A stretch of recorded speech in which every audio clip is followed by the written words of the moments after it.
I was looking for a dish to make this week, and I decided to try using jackfruit in an Indian dish, so this is my jackfruit karahi recipe. And I have to say, it came out surprisingly good. It's packed with flavors from garlic and ginger and all of the spices.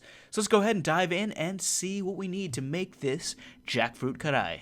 So the ingredients we have here are 1 can of jackfruit, half of an onion, 2 jalapenos, about 5 cloves of garlic, about an inch of ginger, and 2 black cardamom to kind of add in some smoky flavor to this dish. And of course, some spices from my masala daba.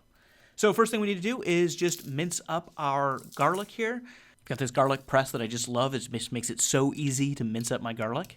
And then I just use the back of a spoon to peel my ginger and then slice it up and mince it into fine little pieces. And then for the jackfruit, we just need to open up the can, drain out the liquid, and then just slice up the jackfruit into slightly smaller pieces. And then I have half of a large onion here, which I'm just going to dice up into small pieces. And with the jalapeno, I'm just going to slice the top off and then cut out the seeds by just slicing down along the outside and cutting out the core. And then just dicing that up into small little pieces also.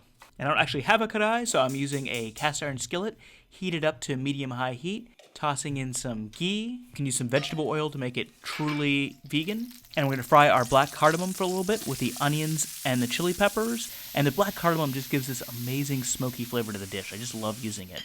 And then after frying the onions for a little bit, add in your ginger and garlic and fry that for another 1 to 2 minutes. And then we're going to add in our spices. So we've got about a teaspoon of coriander, a teaspoon of Kashmiri chili powder, 3/4 of a teaspoon of cumin, and about a half a teaspoon of turmeric. And for a little bit of extra special flavor, we're going to use a little bit of ground cloves.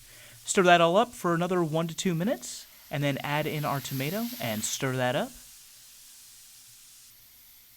And now we can just add in the jackfruit and stir that all up and just heat it all up. And then you just want to cover the pot and cook it for another about 5 minutes. And then just finish it off with a little bit of garam masala and salt. And we've got an amazingly delicious, fast dish. It's perfect for a weeknight meal, weeknight side dish, whatever you want. I'm having mine over my Indian-style cauliflower rice, just to lower the carbs a little bit. But there we go, one delicious weeknight meal cooked and completed. Hey, not bad.